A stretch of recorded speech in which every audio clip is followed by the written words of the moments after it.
যাদের ভিতরে সুন্নত পাওয়া যায় তারা কেউ পথহারা হয় না।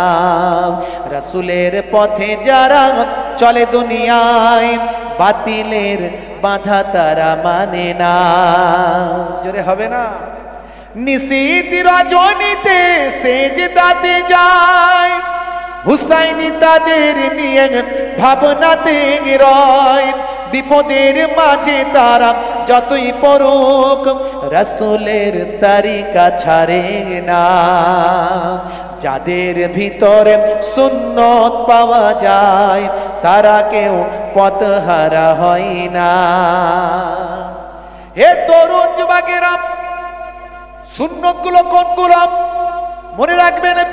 রাসূলের সুন্নত হলো ডান দিকে কাত হয়ে ঘুমানো, রাসূলের সুন্নত হলো চেটে পুচে খাওয়া, রাসূলের সুন্নত হলো পেটটাকে তিনটে ভাগে ভাগ করা, রাসূলের সুন্নত হলো ভাই আমার দোস্ত আমার বসে পেচ্ছাপ করা, রাসূলের সুন্নত হলো বসে পানি পান করা, রাসূলের সুন্নত হলো ছোটদের স্নেহ করা, বড়দের সম্মান করা, রাসূলের সুন্নত হলো স্ত্রীর সঙ্গে ছোট ছোট কাজগুলো বাড়িতে করা, মাঝে মাঝে স্ত্রীকে সহযোগিতা করা, স্ত্রীর সঙ্গে হাসি মজাক করা, গল্প করা, স্ত্রীকে ভালোবাসা।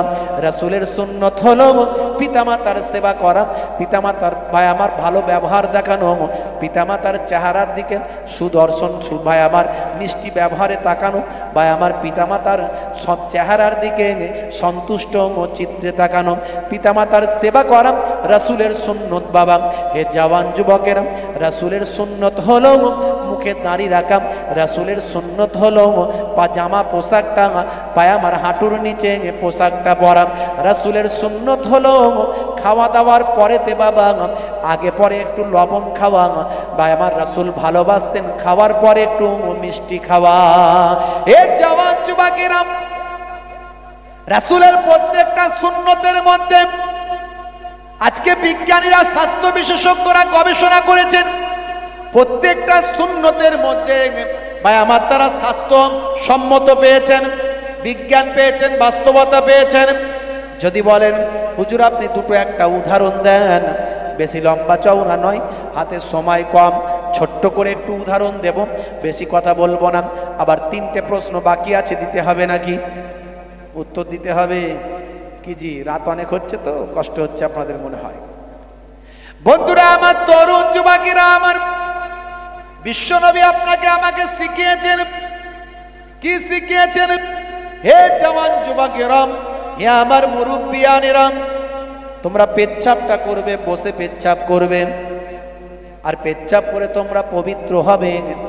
বেশিরভাগ কবরের আযাব হয় পেচ্ছাপ করে পবিত্র না হওয়ার কারণে। লা ইয়াস্তানজিউ আনিল বাউল, আল্লাহর নবী বললেন বেশিরভাগ কবরের আযাব হয় পেচ্ছাপ করে পবিত্র না হওয়ার কারণে।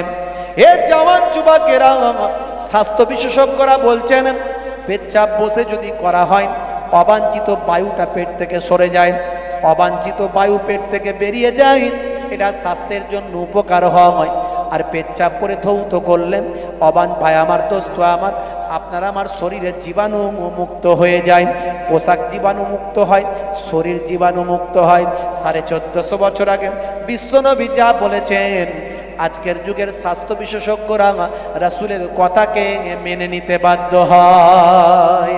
হে জওয়ান যুবকেরা, এরপরেও কিছু ছেলে দাঁড়িয়ে দাঁড়িয়ে পেচ্ছাপ করে, আছে না নাই? জোরে বলেন, আছে না নাই?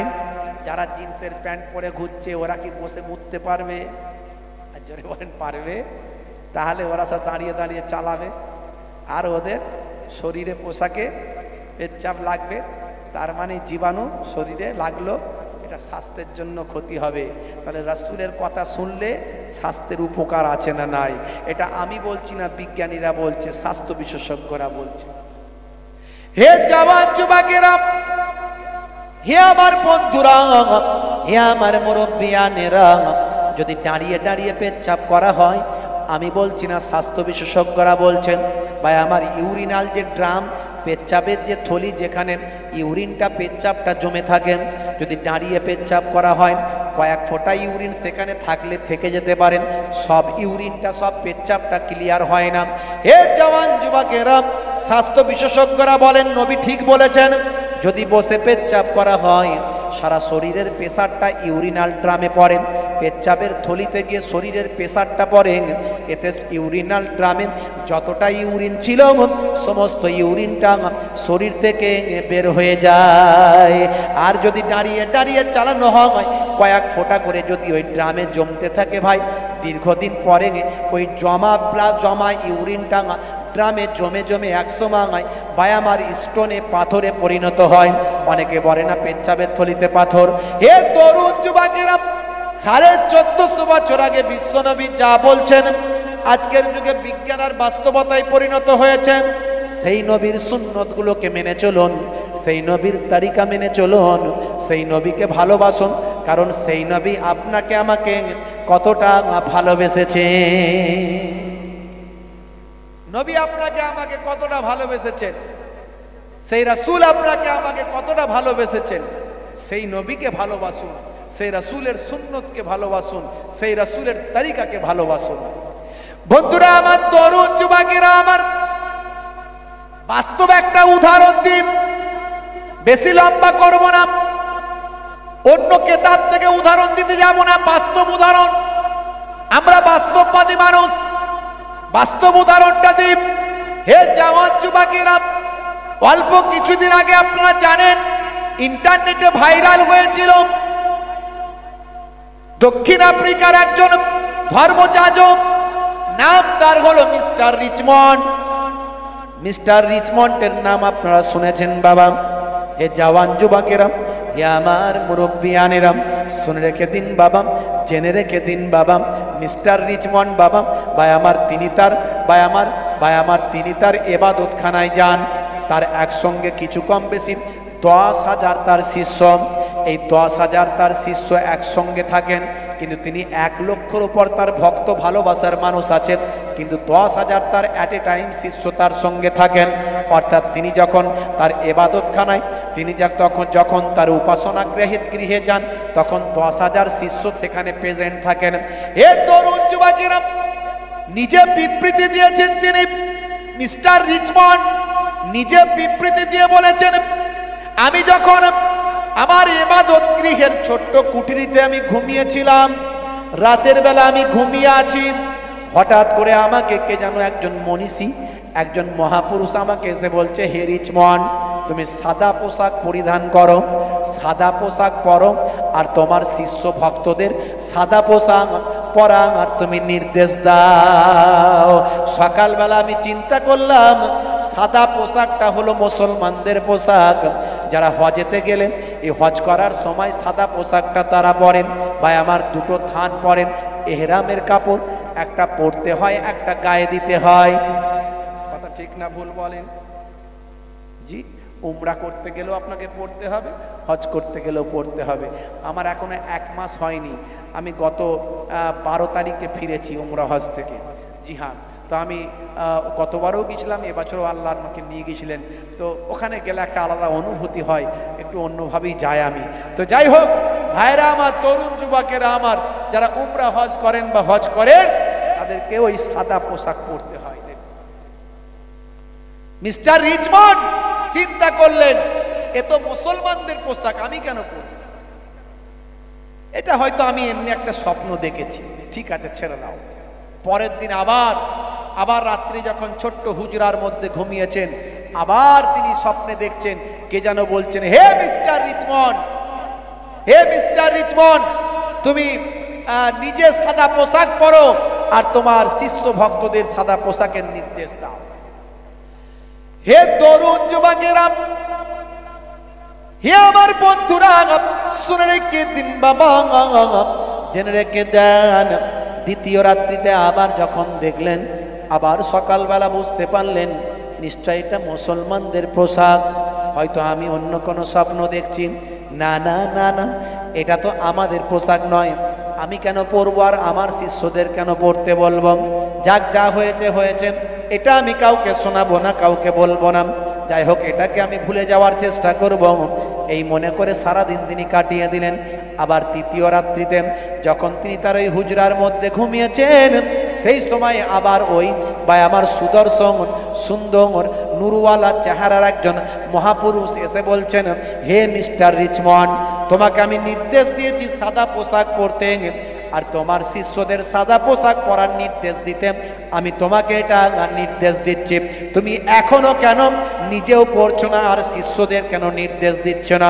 হে জওয়ান যুবকেরা, হে আমার বন্ধুরা, মিস্টার রিচমন্ড ঘুম থেকে উঠে বললেন, তিনি ঘুম থেকে উঠে চিন্তা করলেন, এ তো আমি 3 দিন একই স্বপ্ন দেখছি, এটা সাধারণ কোনো স্বপ্ন নয়, নিশ্চয় এটা মহান স্রষ্টার পক্ষ থেকে আমাকে নির্দেশ দেওয়া হচ্ছে, অর্থাৎ আমাকে ঈমান কবুল করার কথা বলা হচ্ছে। সকাল হওয়ার পরে মিস্টার রিচমন্ড চিন্তা করলেন, না না না, আর আমি অবজ্ঞা করতে পারি না, আজকে আমাকে সাদা পোশাক পরতে হবে, আজকে আমাকে কালেমায়ে শাহাদাত পড়ে ঈমান গ্রহণ করতে হবে। হে জওয়ান যুবকেরা, হে আমার বন্ধুরা, শুনে রেখে দিন বাবা, জেনে রেখে দেন হে মুসলমান, এমন সময় দেখতে পাওয়া যায়, সেই সময় লক্ষ্য করা যায় মিস্টার রিচমন্ড তিনি তার ভাই আমার উপাসনালয়ে চলে গেলেন। তিনি তার বাবা উপাসনালয়ে গিয়ে সেখানে গিয়ে তিনি তার 10,000 শিষ্যদের মাঝখানে বললেন, এই যে আমাকে সাদা পোশাক পরতে দেখেছ, এই সাদা পোশাক আমি পরেছি, তোমাদেরকেও সাদা পোশাক পরার নির্দেশ দিচ্ছি, তোমরা কি আমার কথা মানবেন? বলে, হ্যাঁ, আপনি যা বলবেন সেটা তো আমরা মানব, কারণ আপনারই আমরা শিষ্য। আচ্ছা, আমি যে কলেমা পড়ব সে কলেমা কি তোমরা পড়বেন? বলে, হ্যাঁ, আপনি যেটা বলবেন সেটা আমরা মানব, কারণ আমরা তো আপনারই শিষ্য। সেই সময় তিনি সব বৃত্তান্ত খুলে বললেন, খুলে বললেন, আজ থেকে আমি ঈমানটা কবুল করছি, আমি পড়ছি কালেমা, তোমরাও আমার সঙ্গে পড়ো, সকলে একসঙ্গে আমার সঙ্গে কালেমায়ে শাহাদাত উচ্চারণ করো। কালেমায়ে শাহাদাত উচ্চারণ করে একসঙ্গে 10,000 মানুষ ঈমান গ্রহণ করলে। আমি গল্প বলছি না,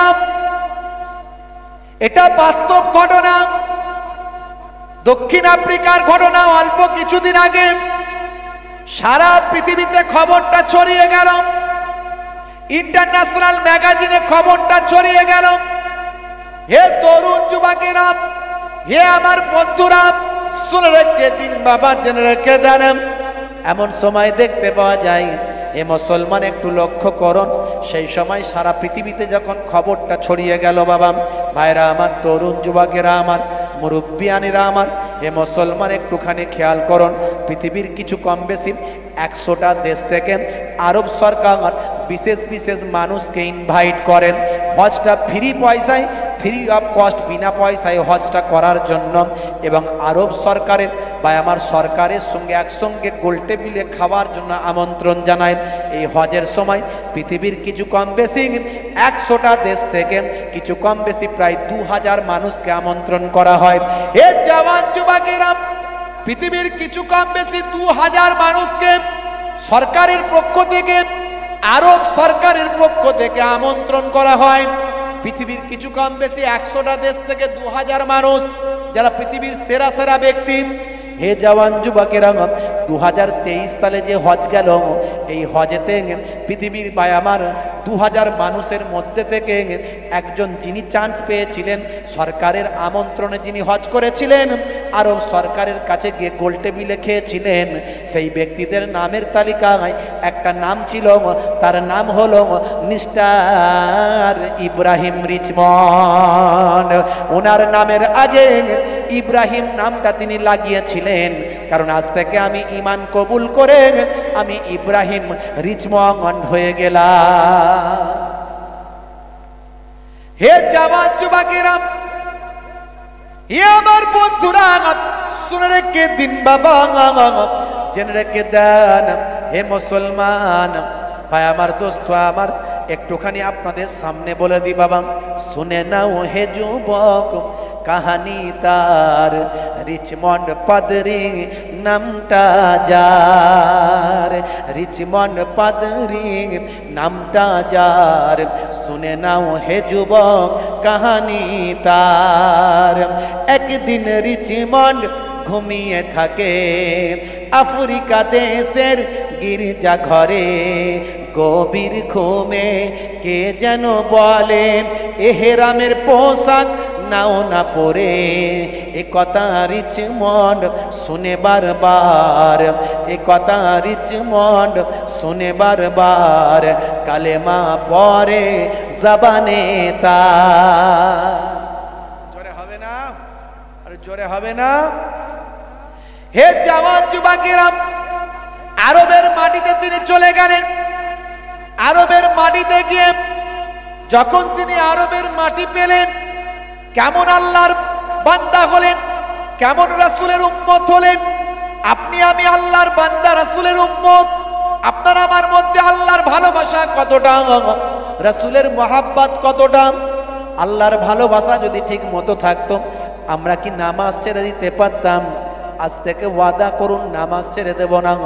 রাসূলের ভালোবাসা যদি ঠিক মতো থাকতো, রাসূলের সুন্নত কি ভুলে যেতাম? সবচেয়ে বড় সুন্নত হলো মুখের দাড়ি। আজকে নেতা মন্ত্রী, নায়ক, গায়ক, খেলোয়াড়, প্লেয়াররা দাড়ি রাখতে তাদের লজ্জা লাগে না, কিন্তু মুসলমান আমাদের দাড়ি রাখতে লজ্জা লাগে। আজ থেকে প্রতিজ্ঞা করুন, রাসূলের এই বড় সুন্নতটা আমল করব। ছোট হোক আর বড় হোক, দাড়িটা আমি রাখবো। মরে গেলে যখন কবরে দেওয়া হবে, মুনকার নাকির ফারিস্তা বলবে মান রব্বুকা, দেখতে পাবে মুখে দাড়ির দেখা। হতে পারে ওই দাড়িটাই হবে নাজাতের জারিয়া।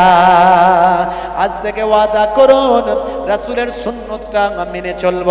আজকে বুকে হাত দিয়ে ভাবুন, কেমন আমরা রাসূলের উম্মত, কেমন আমরা আল্লাহর বান্দা।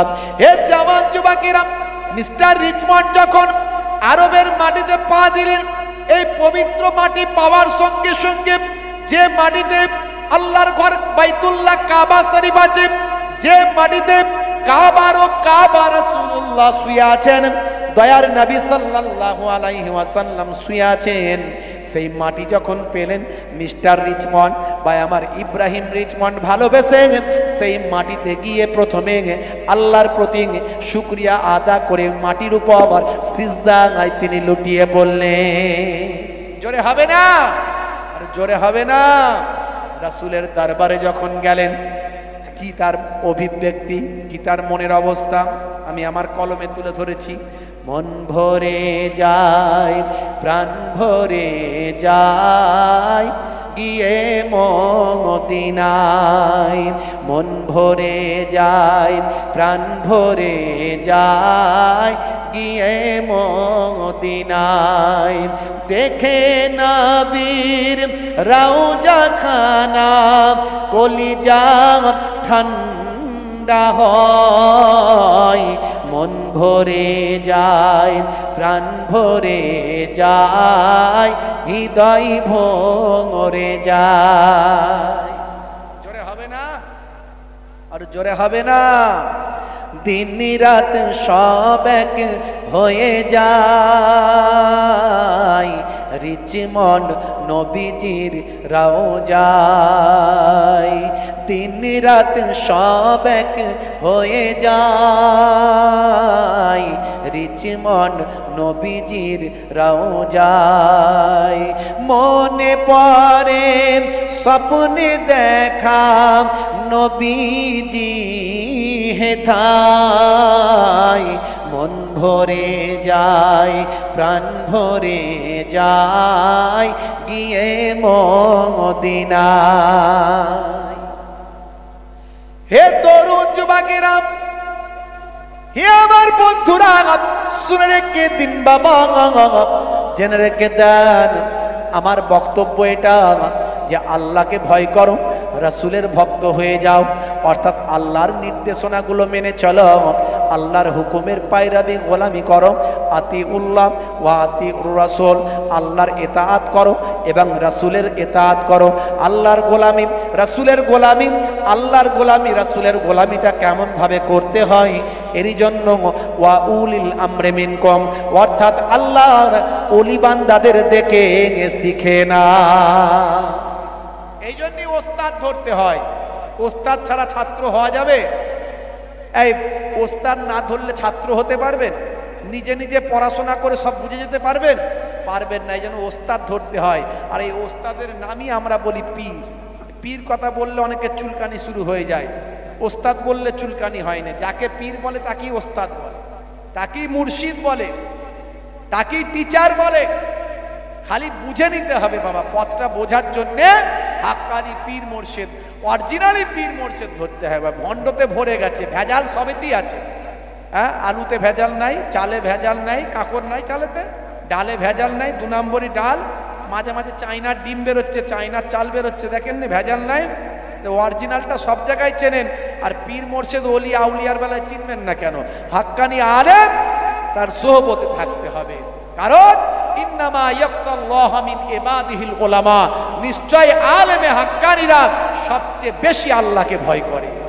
কারণ তারা দিন বোঝে, কোন জালে জড়িয়ে যাব সেটা তারা ভালো করে জানে, তাই তারা পাশ কাটিয়ে কিভাবে চলতে হয় সেটাও জানে যারা হাক্কানি আলেম হবে। তাই হাক্কানি আলেমদের বাবা তাবেদারি করতে হবে। হ্যাঁ, আবার দেখবেন বাবাজি, এই ইবলিস মার্কা আলেম হলে বিপদ হয়ে যাবে। ইবলিসও তো বড় আলেম ছিল, তাহলে আলেমেরও আবার ভাগ আছে। ইবলিস মার্কা আলেম হলে বিপদ হয়ে যাবে। ওলি মার্কা আলেমের সোহবতে বসতে হবে, বুঝতে পারছেন? যাদের মধ্যে ইলমে দ্বীন আছে, ইলমে তাসাউফ আছে, যা ইলমে জাহিরি আছে, ইলমে বাতেনি আছে, আদব আছে। আদবওয়ালা আলেমের সোহবতে থাকতে হবে। বাপজি আমার, তরুণ যুবকেরা আমার, তাহলে একদিকে আল্লাহর তাবেদারি, আল্লাহর তাবেদারি নামাজ বাদ দিয়ে নয়, রোজা বাদ দিয়ে নয়, আর একদিকে রাসূলের গোলামি।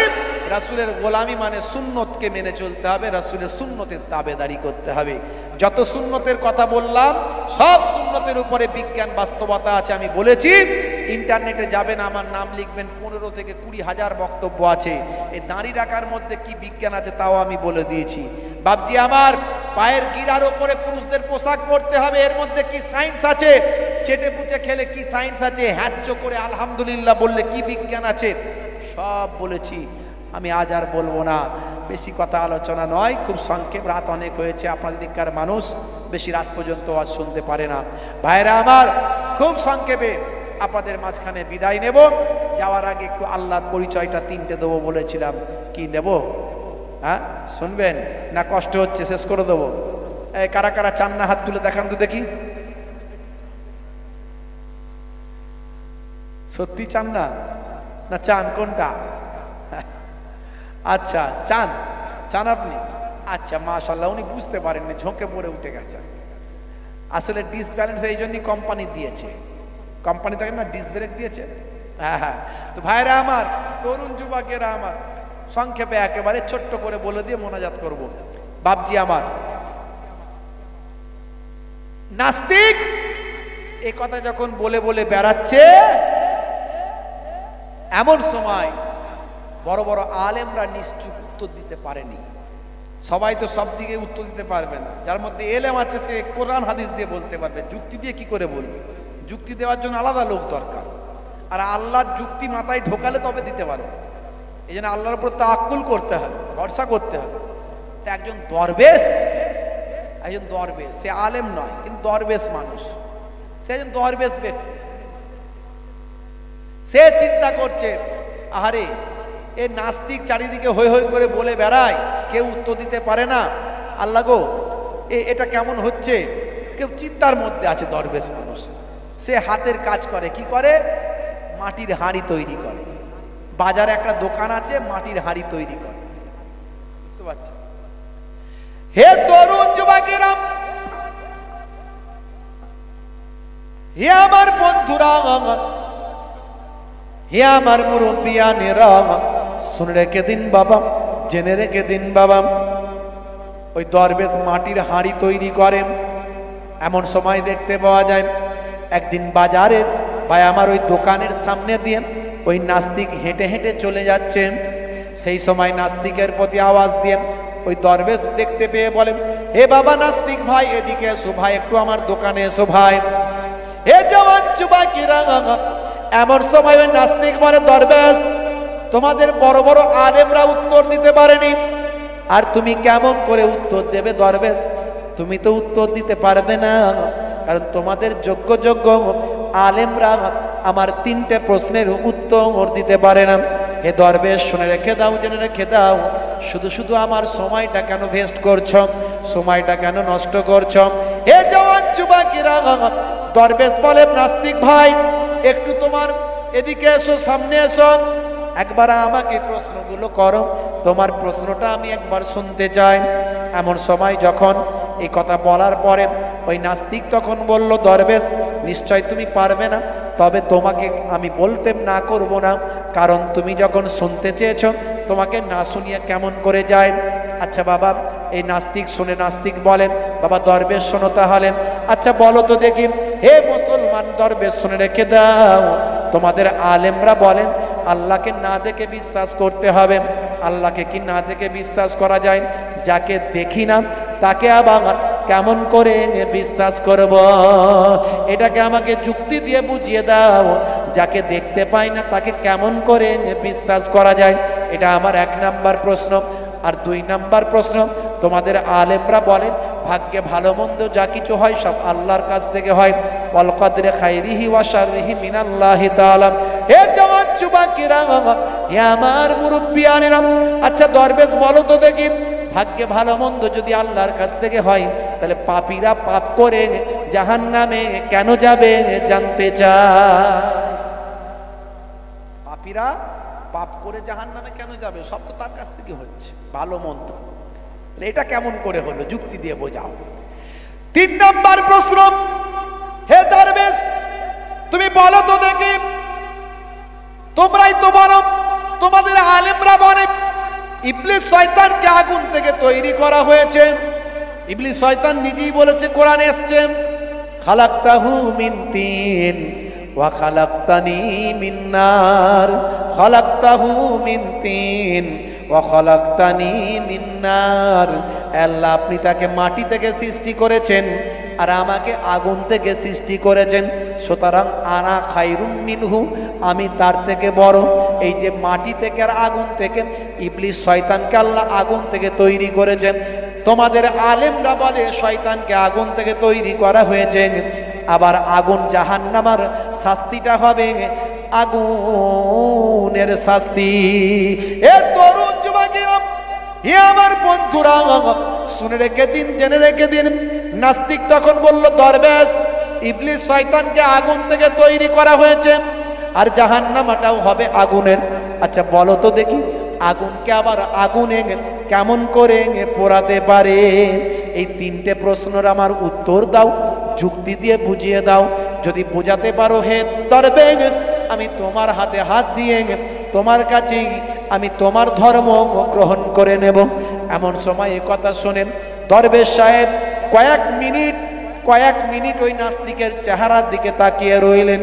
বাবা দরবেশ আল্লাহর ওলি মানুষ, অনেক ইবাদত বন্দেগি করেছেন, আমার আল্লাহ তাকে এমন শক্তি দিয়েছেন। বাবা দরবেশ হাতে করে তৈরি করছিলেন মাটির একটা পাত্র, মাটির একটা হাঁড়ি তৈরি করছিলেন।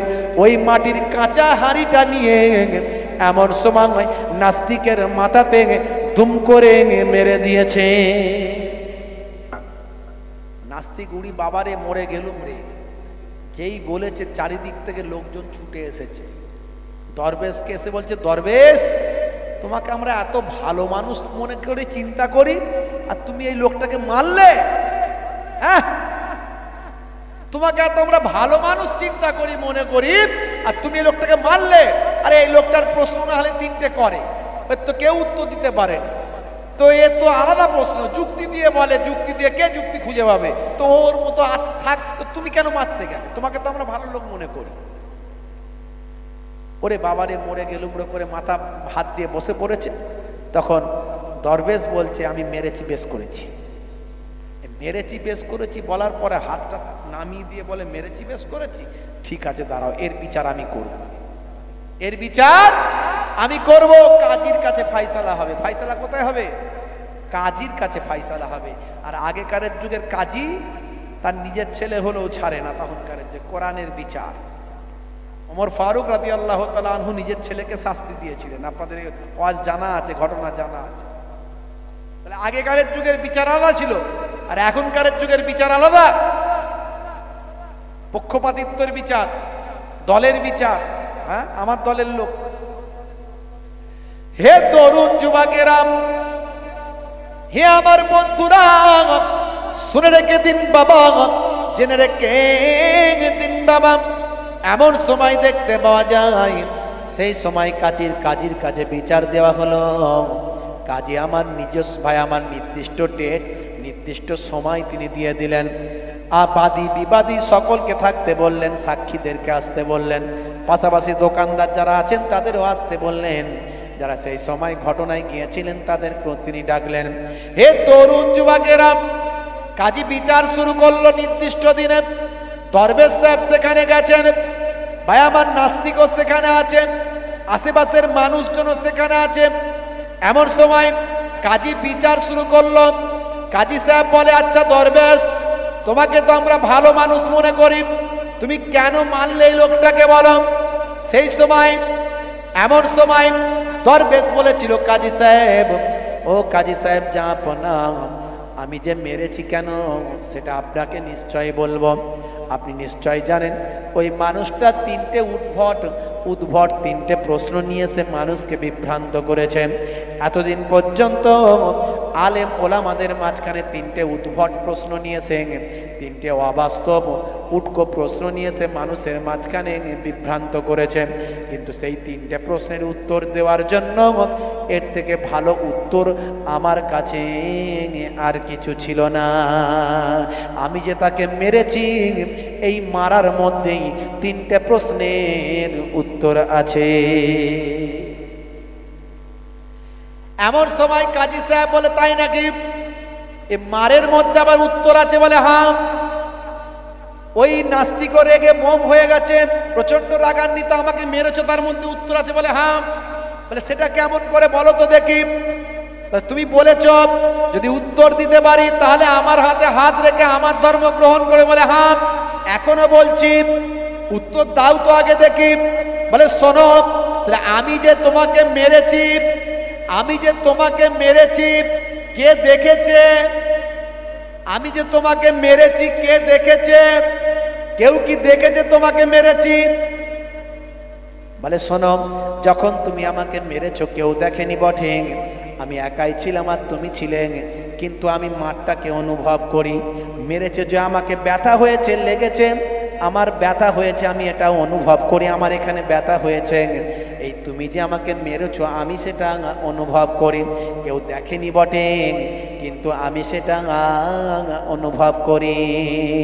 এমন সময় দরবেশ বলে, আলহামদুলিল্লাহ, তোমার প্রশ্নের উত্তর হয়ে গেছে। এই যেমন কেউ দেখেনি তুমি অনুভব করো, তেমন আল্লাহকে কেউ দেখতে পায়নি, অনুভব করতে হয়। জোরে হবে না? এমন সময় জনগণ মেনে নিল, কাজী সাহেবও মেনে নিলেন, দরবেশ মেনে নিতে বাধ্য হলো। হুজুর বললেন, এটা আমার 1 নাম্বার যুক্তি। 2 নাম্বার তোমার প্রশ্ন ছিল, ভাগ্যে ভালো মন্দ যা কিছু হয় আল্লাহর পক্ষ থেকে হয়, এটাকে বিশ্বাস করাম। ভাগ্যে ভালো মন্দ যা কিছু হয় আল্লাহর পক্ষ থেকে হয়, তাহলে পাপীরা পাপ করে শাস্তি কেন পায়? এটা তোমার 2 নাম্বার প্রশ্ন, এটাও আমার মারের মধ্যে আছে। বলে সেটা কেমন করে? বলে আমি যে তোমাকে মেরেছি সেটাও তো ভালো মন্দ যা কিছু হয়েছে আল্লাহর কাছ থেকে হয়েছে, অর্থাৎ আমি যে তোমাকে মেরেছি এটাও তো আল্লাহর কাছ থেকে হয়েছে, এই জন্য আমি কেন শাস্তি পাব? তুমি বলেছিলে ভাগ্যে ভালো মন্দ যা কিছু হয় সব আল্লাহর কাছ থেকে হয়, তাহলে পাপীরা কেন শাস্তি পায়? তোমার প্রশ্নের উত্তর একই রকম ভাবে দিচ্ছি, তোমাকে যে মেরেছি সেটাও তো আল্লাহর পক্ষ থেকে, তাহলে আমি কেন শাস্তি পাবো? যুক্তি দিয়ে যখন বলে দিলেন, জনগণ স্বীকার করে নিল, আর আপনার কাজী সাহেবও স্বীকার করতে বাধ্য হলেন। ওই বাবা নাস্তিক মেনে নিতে বাধ্য হলো, বলল ঠিক আছে 2 নাম্বারটাও মেনে নিলাম, কিন্তু 3 নাম্বারটা কঠিন প্রশ্ন, এটার উত্তর তুমি দিতে পারবে না। বলে ইনশাআল্লাহ দিয়ে দেব। তোমার 3 নাম্বার প্রশ্ন ছিল, ইবলিস শয়তানকে আগুন থেকে তৈরি করা হয়েছে, তাকে আবার আগুনে দেওয়া হবে, তাহলে আগুনকে আগুন কেমন করে পোড়াবেন? আলহামদুলিল্লাহ, তোমার প্রশ্নের উত্তর হয়ে গেছে। বলে কি উত্তর? বলে আসলে বলো তো দেখি মানুষ কি থেকে তৈরি? বলে মাটি থেকে। আর আমি তোমাকে কি দিয়ে মেরেছি? বলে ওটাও মাটি দিয়ে। তোমাকে লেগেছে না লাগেনি? বলে হ্যাঁ লেগেছে। তাহলে মাটিকে মাটি দিয়ে মারলে যদি লেগে যায়, আগুনকে আগুনে পোড়ালেও লাগবে ভাই। জনগণ স্বীকার করে নিল। ভাই আমার ওই কাজী সাহেবও স্বীকার করলেন, নাস্তিক বাধ্য হয়ে তার যুক্তি মেনে নিয়ে ওই দরবেশের হাতে হাত দিয়ে ঈমান গ্রহণ করলেন। জোরে হবে না? জোরে হবে না? নারে তাকবীর! ভাইরা আমার, আল্লাহর প্রতি বিশ্বাস ঈমানকে মজবুত করুন। তাহলে যাই হোক, এক্ষুনি শেষ করব, ওটাউটি করবেন না, এক্ষুনি মোনাজাত হবে। ভাইরা আমার, মোনাজাত হবে এক্ষুনি। বন্ধুরা আমার, তাহলে আল্লাহর প্রতি আপনার নিজের ঈমানকে মজবুত করুন আর রাসূলের সুন্নতগুলোকে মেনে চলুন। আর সবচেয়ে বড় নিদর্শন, আল্লাহকে যে মানেন, আপনি 5 ওয়াক্ত নামাজটা পড়ুন। আর রাসূলের সুন্নতকে যে ভালোবাসেন, এর জন্য সবচেয়ে আগে আপনার মুখের দাড়িটা রেখে আপনি প্রমাণ দিন। ছোট হোক আর বড় হোক, আজ ছোট দাড়ি রেখেছেন, কাল বড় হয়ে যাবে, কিন্তু রাখা শুরু করুন। আমি আপনাকে বলে দিয়ে যাই, যদি আপনি নামাজি হন, দাড়িওয়ালা যদি হন, আপনার জীবনটা বদলে যাবে, পাপ আপনার কাছ থেকে সরে যাবে। মুখে মদ আর ঠেকাতে পারবেন না, যখন মদ ঠেকাতে যাবেন আপনার দাড়ি বাধা দেবে, আপনার নামাজ বাধা দেবে। যখন আপনি কোনো পাপ কাজ করতে যাবেন, আপনার নামাজ বাধা দেবে, আপনার দাড়ি বাধা দেবে। মনে রাখবেন, দুনিয়াতেও কামিয়াবি আসবে, আখিরাতেও আল্লাহ কামিয়াবি দান করবে। আজকে এই প্রতিজ্ঞা করে যান, এই প্রতিজ্ঞা করে যান। 1 ঘন্টার ওয়াজ শুনলে জীবন ধন্য হবে। আমি আপনাকে বিজ্ঞান বাস্তব আপনাকে তথ্য দিয়ে কিছু বোঝানোর চেষ্টা করলাম, খুব সংক্ষেপে বললাম। আসলে অনেক রাত হয়েছে, আর ঠান্ডার ওয়েদার, আপনাদের দিনের বেলা কাজকর্ম আছে, সারাদিন পরিশ্রম হয়েছে, অনেকটা এনার্জিটা কম হয়ে যাবে। সেই আসর থেকে ওয়াজ শুনছেন, কত ওয়াজ শুনবো রে বাবু, বুঝতে পারছেন তো? যাই হোক, কিছু আলোচনা করলাম। যাই হোক ভাইরা আমার, 3 বার সূরা ফাতিহা আলহামদুলিল্লাহ শরীফ, 3 বার সূরা ইখলাস কুল হুয়াল্লাহু শরীফ, 3 বার দরুদ শরীফ পাক তেলাওয়াত করেন, আখেরি মোনাজাত হবে। যারা আশেপাশে আছে, শেষ ভালো যার সব ভালো তার, যদি জেগে থাকেন তাহলে মজলিসে এসে বসে যান, মোনাজাতে শেষ মোনাজাতে শরীক হয়ে যান। রাস্তাঘাটে অনেকে যদি ঘোরাঘুরি করে থাকেন, বাপজি আমার, শেষ ভালো যার সব ভালো তার। আপনি বসলে আপনার বাপ কবরে সওয়াব পাবে, আপনি এখানে মজলিসে বসলে আপনার মা কবরে সওয়াব পাবে, দাদা দাদি আত্মীয় স্বজন কবরে সওয়াব পাবে। আর আপনার জীবনটা বদলে যেতে পারে, আল্লাহর খাস রহমত আপনার উপর অবতীর্ণ হয়ে যেতে পারে। যেখানে জান্নাতের বাগান তৈরি হয়, সেখানে মালাইকা ফারিস্তারা হাজির হয়, সেখানে ভাই আমার নেক জিনেরা এসে হাজির হয়ে যায়, আর আল্লাহ রাব্বুল আলামিনের অফুরন্ত রহমত ঝরে ঝরে পড়তে থাকে। তাই আপনারা মজলিসে এসে বসে যান, প্রত্যেকে 3 বার সূরা ফাতিহা আলহামদুলিল্লাহ শরীফ, 3 বার সূরা ইখলাস কুল হুয়াল্লাহু শরীফ, 3 বার দরুদ শরীফ পাক তেলাওয়াত করেন, আখেরি মোনাজাত হবে।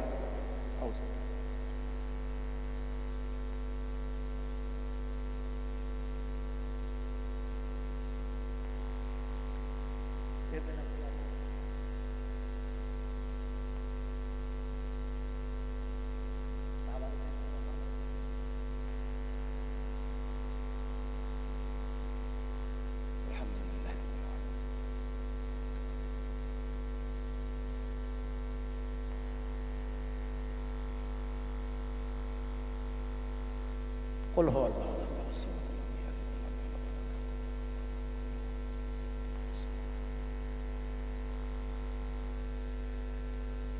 قل هو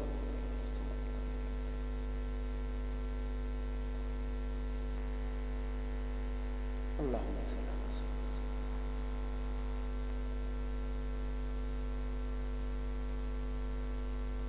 اللهم صل। প্রত্যেকে আমার সঙ্গে একবার তওবা ইস্তেগফার করেন, সকলে পড়েন, আস্তাগফিরুল্লাহ রাব্বি মিন কুল্লি যামবি ওয়া আতুবু ইলাইহি লা হাওলা ওয়ালা কুওয়াতা ইল্লা বিল্লাহিল আলিয়্যিল আযীম। যে যা বললেন আমাকে উকিল করুন, আল্লাহুম্মা আমিন। রব্বানা আতিনা ফিদ দুনিয়া হাসানা ওয়া ফিল আখিরাতি হাসানা ওয়া কিনা আযাবান নার। রব্বানা যালামনা আনফুসানা ওয়া ইন লাম তাগফির লানা ওয়া তারহামনা লানাকুনান্না মিনাল খাসিরিন। اللهم اغفر لحينا وميتنا وشاهدنا وغائبنا وصغيرنا وكبيرنا وذكرنا وانثانا. اللهم من احييته منا فاحيا على الاسلام ومن توفيته منا فتوفى على الايمان. আল্লাহ, সন্ধ্যা থেকে মোহতারাম এলাকার সম্মানীয় আমার অত্যন্ত প্রিয় ইমাম সাহেব, তিনি ওয়াজ নসিহত করেছেন। এলাকার মাওলানা সাহেবগণ ওয়াজ নসিহত করেছেন। মাশাআল্লাহ, আমার পূর্বে আল্লাহ বাইরে থেকে বক্তা সাহেব তিনি ওয়াজ নসিহত করেছেন। সন্ধ্যার আগে আমার মামাতো ভাই, ছোট ভাই, পীরের আওলাদ, তিনি ওয়াজ নসিহত করেছেন। আল্লাহ, এলাকার সুনামধন্য মাওলানা সাহেবগণ 2-4 কথা করে বলেছেন, ওয়াজ নসিহত করেছেন। আমি টুটা ফুটা জবানে দু চার কথা বললাম, মাহবুদ কবুল ও মঞ্জুর করুন আল্লাহ। পড়তে বলতে কইতে ভুল ত্রুটি ক্ষমা করে যদি কিছু সওয়াব দিয়ে থাকেন, এই সওয়াবখানাকে আমাদের নবী, নবীদের নবী, নূর নবী, সরকারে দো জাহাঁ, সুলতানে মদিনা, নবী উল আম্বিয়া, পাক নাম, পবিত্র নাম, শরীফ নাম জনাবে মুহাম্মদুর রাসূলুল্লাহ সাল্লাল্লাহু আলাইহি সাল্লাম হুজুরের পাক মদিনাতুল মুনাওয়ারায় সওয়াবখানা পৌঁছে। খাস করে সওয়াবখানাকে বাড়িয়ে দিয়ে বাবা আদম আলাইহিস সালাতু ওয়াস সালাম থেকে আজ পর্যন্ত কুল মুমিনিন মুমিনাত, মুসলিমিন মুসলিমাত, ইমানদার মারদাওরাত প্রত্যেকের আরওয়া পাকে এ সওয়াব খানা পৌঁছে দিন। খাস করে মাবুদ গো এ সওয়াবখানাকে বাড়িয়ে দিয়ে বাবা আদম আলাইহিস সালাতু ওয়াস সালাম থেকে तमाम साहबाए किराम পর্যন্ত মক্কা শরীফ, মদিনা শরীফ, জান্নাতুল বাকি, জান্নাতুল মুআল্লা থেকে শুরু করে যত সাহবায়ে কিরাম, তাবিঈন, তাবে তাবিঈন, আউলিয়ায়ে কিরাম, মুস্তাহিদিন, মুহাদ্দিসিন, মুফাসসিরিন, হুজ্জাজে কিরাম, হুফাজে কিরাম আজ পর্যন্ত যত ঈমানদার আরাম ফরমাচ্ছেন প্রত্যেকের আরওয়া পাকে এ সওয়াব খানা পৌঁছে দিন। খাস করে মাহবুদ গো এ সওয়াবখানাকে বাড়িয়ে দিয়ে এ আমার আল্লাহ পাক পঞ্জাতন আহলে বায়াত, খাস করে আপনার নবী দো জানের বাদশাহ হাবিবুল্লাহ জনাবে মুহাম্মদুর রাসূলুল্লাহ সাল্লাল্লাহু আলাইহি ওয়াসাল্লাম, আপনার নবী, আপনার রাসূল, আপনার নবীর কলিজার টুকরা কন্যা খাতুনে জান্নাত আম্মা জান ফাতেমা তুজরা রাদিয়াল্লাহু তাআলা আনহা, আম্মা জান খাতুনে জান্নাত, আপনার নবীর জামাতা হযরতে শের খুদা আসাদুল্লাহিল ওয়ালিদ হযরতে আলী মুর্তজা কারামাল্লাহু ওয়াজহু, আপনার নবীর দুই কলিজার টুকরা নাতি নওয়াসায়ে রাসূল হযরতে ইমাম হাসান, হযরতে ইমাম হুসাইন, জান্নাতের যুবকদের দুইজন সরদার, এই পাঁচজন হলেন পবিত্র আহলে বায়াত, এই পাঁচজন হলেন পাক পাঞ্জাতন, এই পাক পাঞ্জাতন আহলে বায়াত হুজুরদের আরওয়া পাকে এ সওয়াব খানা পৌঁছে দিন। খাস করে সওয়াবখানাকে বাড়িয়ে দিয়ে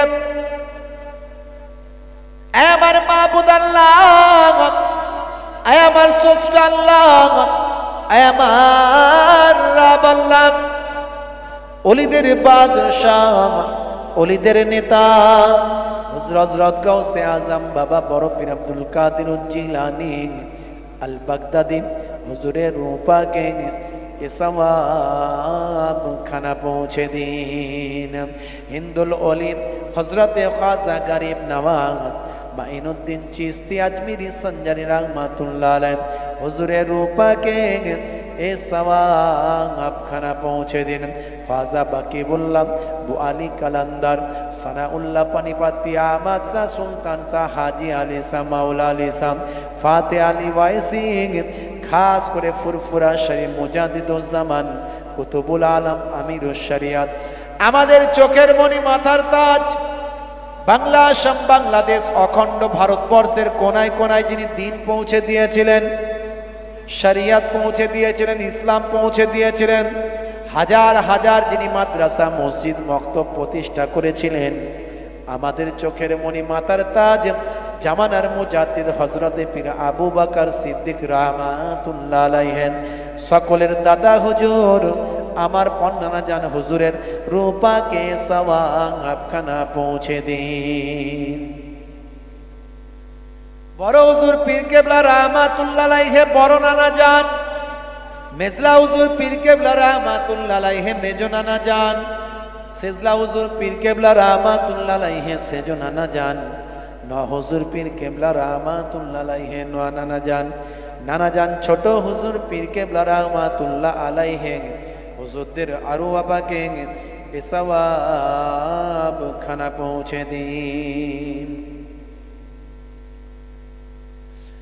খাস করে আমার পীরনগর শরীফ, যাদের নামে পীরনগর, ইরাক বগদাদ থেকে যারা এসেছিলেন, আমার পূর্বপুরুষ কেরমান থেকে করিসুন্ডা থেকে পীরনগর হরিণখোলা দরবার শরীফ, আহলে বায়াতের খানদান যারা ছিলেন, খাস করে পর্দাদ জান হজরত পীর সৈয়দ ওসমান আলী কেরমানি আল হাসানি আল হুসাইনি, খাস করে পর্দাদ জান হজরত দাদাজান পীরনগর হুজুর পীর কেবলা রহমাতুল্লাহ আলাইহি, খাস করে দাদাজানের দ্বিতীয় বাড়ি আমার হরিণখোলা দরবার শরীফের আশেপাশে যত আপনার নেকবান্দা ওলিয়া উলিয়ারা আরাম ফরমাচ্ছেন, প্রত্যেকের আরু আবাকে এসওয়াব খানা পৌঁছে দিন।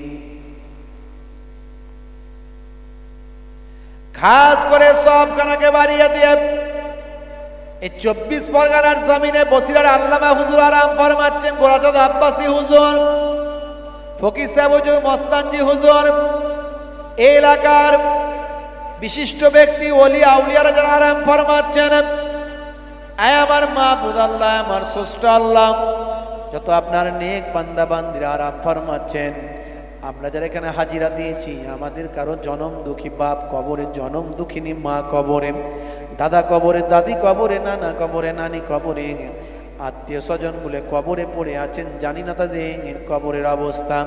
এই গভীর রাত্রিতে দুনিয়ার অফিস আদালতগুলো বন্ধ, আরামের বিছানা ত্যাগ করে তোমার দরবারে আমিন আমিন করে দোয়া চাই। মাহবুব, তুমি মেহেরবানি করে আমাদের দোয়াকে কবুল করে নিয়ে আমাদের বাপ মা দাদাদের কবরগুলো গোলাপ ফুলের বাগান বানিয়ে দাও। বাপের ভালোবাসার কথা ভোলা যায় না, মায়ের মহাব্বতের কথা ভুলতে পারি না। আহারে বাপ সন্তানকে কত ভালোবাসতেন, জননী মা সন্তানকে কত মহাব্বত করতেন। কারো বাপ কবরে চলে গিয়েছে, কারো মা কবরে চলে গিয়েছে। আহারে দুনিয়ায় কত প্যার করতেন, মহাব্বত করতেন তারা। সেই বাপের কবরের ধারে গিয়ে আব্বা আব্বা আব্বা বলে ডাকলেন, সাড়া নাই, জবাব নাই। জননী মায়ের কবরের ধারে গিয়ে মা মা মা বলে ডাকলেন, সাড়া নাই, জবাব নাই। জানি না তারা কোন ঘোর বিপদে লিপ্ত আছে। এই গভীর রাত্রিতে দুনিয়ার অফিস বন্ধ, তোমার দরবারে হাত দুখানা তুলেছি, শাহেন শাহ বাদশার দরবারে আমরা হাত দুখানা তুলেছি। মা বোন ফিরিয়ে দিও না, ঘুরিয়ে দিও না। আমাদের ভালোবাসার বাপ মাগুলোর কবরের জীবনে জিন্দগির গোনাগুলো মাফ করে কবরগুলো গোলাপ ফুলের বাগান বানিয়ে দাও। কন্যাদায়গ্রস্ত কন্যাদের উদ্ধার করুন, ঋণগ্রস্ত পরিশোধ করার তৌফিক দিন। আওলা নেক ছেলে দান করুন, বিপদ আপদ মুসিবত থেকে হেফাজত করুন আল্লাহ। আল্লাহ কারো বাপ, কারো মা, কারো দাদা দাদি, নানা নানি, আত্মীয় স্বজন কবরে চলে যায়, কবর বাসীদের দিয়ে আমাকে ফেরাত দাও। আল্লাহ আমার ভাইরা আমিন আমিন করে দোয়া চাইছে, বাপকুল মাকুল শ্বশুরকুল শাশুড়িকুলের সব পৌঁছতে। আমার মায়েরা বোনেরা পর্দার আড়াল থেকে আমিন আমিন বলে দোয়া চাইছে, বাপকুল মাকুল শ্বশুরকুল শাশুড়িকুলের সব পৌঁছতে। আমার মাহবুব কমিটির ছেলেরা, গ্রামবাসী ভাইয়েরা, যুবকেরা অনেক মেহনত করে, অনেক পরিশ্রম করে জান্নাতের বাগান কায়েম করে মানুষকে কিছু দিনের কথা শোনার ব্যবস্থা করে দিয়েছে। তার বিনিময়ে তুমি তাদের জাযা বদলা দুনিয়া আখিরাতে দান করো। তাদের নামাজি পরেজগার খোদাভীরু রাসূলের উম্মত হওয়ার তৌফিক দাও। আল্লাহ তাদের দিনদার পরেজগার খোদাভীরু বানিয়ে দাও, মালে মালামাল করে দাও, কারবারে উন্নতি দান করো, হালাল রুজি রোজগারে বরকত দান করো, বিপদ আপদ মুসিবত থেকে হেফাজত করে দাও, ছেলে মেয়ে বিবি বাচ্চা সংসারকে নিয়ে সুখময় বানিয়ে দাও, বাপ মাকে নিয়ে খুশির সংসার বানিয়ে দাও। আল্লাহ অনেকের বয়স হয়েছে, অসুস্থ আছেন, শেফা দান করুন। যে যার মুসিবতে আছেন, মুসিবত থেকে নাজাত দান করুন আল্লাহ। অনেকে অসুস্থ, বেডে পড়ে আছেন, হসপিটালে পড়ে আছেন, আল্লাহ শেফায়ে আজেলা দান করে দিন। অনেকের অনেক মুসিবত আছে, মুসিবত থেকে নাজাত দান করুন মাহবুব। ফিলিস্তিনের আমার মুসলমান ইমানদার ভাইগুলোকে আল্লাহ যারা শহীদ হয়ে গেছেন, শাহাদাতের মর্যাদা দিন আল্লাহ। আল্লাহ সেখানে রহমত দিয়ে ঠান্ডা করুন আল্লাহ। জালেমদের হেদায়েত করুন আল্লাহ, নতুবা জালেমদের ধ্বংস করে দিন আল্লাহ। আমার মাবুদ ফিলিস্তিনের উপর আপনার রহমত নাজিল করুন আল্লাহ। ফারিস্তা দিয়ে তাদের মাদাত দান করুন আল্লাহ। আমার মাবুদ, আমার স্রষ্টা, আমার প্রভু, যারা তোমাকে মানার কারণে, তোমার রাসূলকে মানার কারণে যাদের উপর জুলুম হচ্ছে, তুমি আল্লাহ গায়েবী মাদাত দান করো মাহবুদ আল্লাহ। আমার আব্বাজান পীরনগর হুজুর পীর কেবলা রহমাতুল্লাহ আলাইহি বড় সাহেবজাদা, ফুরফুরা শরীফের ছোট হুজুর পীর কেবলা রহমাতুল্লাহ আলাইহি সুযোগ্য জামাতা, মস্ত বড় আলেম, শাইখুল হাদিস, মস্ত বড় ওলি। সারাদিন বহু মানুষ তার কাছে আসে, তিনি দিনের খেদমত করেন, দোয়া তাবিজ এটা ওটা বিভিন্ন রকম মাসলা মাসাইল সারাদিন ধরে মানুষের খেদমত করে। আল্লাহ খেদমতে খালকের বিনিময়ে সেফায় আজিলা দান করুন। মাঝে মাঝে শরীরটা অসুস্থ হয়ে যান, সেফা দান করুন, হায়াতে তাইয়্যিবা দান করুন। আমার আম্মা যান ছোট হুজুর কেবলার কলিজার টুকরা কন্যা মস্তবর আবেদা জাকেরা সলিহা বান্দি, সারাদিন বহু মহিলারা তার কাছে আসেন, তিনি দিনের খেদমত করেন। খেদমতে খালকের বিনিময়ে আম্মা জানের শরীরটা সেফা দান করুন। ফুরফুরা শরীফে আমার 4 নানি জানের মধ্যে আমার নানি জান হায়াতে আছেন, অনেক বয়স। আল্লাহ মস্তবর অলি বান্দি আরও কিছুদিন হায়াত দারাজ করে আমাদের কাছে নিয়ামত করে রাখুন আল্লাহ। আমি নিজেও অসুস্থ, আল্লাহ কিছু দিনের খেদমত করি, কিছু মাদ্রাসা মসজিদ মক্তব নিজে হাতে প্রতিষ্ঠা করার চেষ্টা করেছি, কিছু দিনের খেদমত সোশ্যাল ওয়ার্ক সামাজিক কাজ জাতি ধর্ম বর্ণ নির্বিশেষে মানুষের পাশে থেকে কাজ করার চেষ্টা করি। তার বিনিময়ে আল্লাহ শরীরকে সেফা দান করুন, খাদেম হিসাবে কবুল করুন, দিনের খেদমত করার তৌফিক দান, দাদা পীরের সিলসিলার খেদমত করার তৌফিক দান। যারা মসজিদ মাসাজিদ মাদারিসের খেদমত করছেন, দিনের খেদমত করুন, খেদমতে বরকত দান করুন আল্লাহ, তার বিনিময়ে জাযা বদলা দান করুন। শেষ দোয়া, মরতে আমাদের হবে, মৃত্যু ছাড়া কেউ রেহাই পাইনি আর পাবো না। মওতটা যখন আমাদের দেবেন, রাস্তাঘাটে পড়ে যেন মওতটা না হয়, অ্যাক্সিডেন্ট মওত আমাদের দেবেন না, হঠাৎ মৃত্যু আমাদের দেবেন না, ক্যান্সার টিউমার প্যারালাইসিসে মওতটা যেন না হয়, বেইজ্জতের মওত দেবেন না, কুকুর শুকুরের মতো রাস্তার ধারে মরে না পড়ে থাকে। মওতটা যখন আমাদের দেবেন যেন রমজান মাস হয়, জুম্মার দিন হয়, রোজা রাখা অবস্থায় পাক কালেমা শরীফ পড়তে পড়তে আপনার নবীর চাঁদ মুখখানা দেখতে দেখতে মওতটা নসিব করে দিন। আমিন আমিন আমিন আমিন আমিন আমিন আমিন আমিন। লা ইলাহা ইল্লাল্লাহ, আরো জোরে লা ইলাহা ইল্লাল্লাহ, লা ইলাহা ইল্লাল্লাহ মুহাম্মাদুর রাসূলুল্লাহ সাল্লাল্লাহু আলাইহি ওয়াসাল্লাম। প্রত্যেককে মহাপতে সালাম দিয়ে আসসালামু আলাইকুম।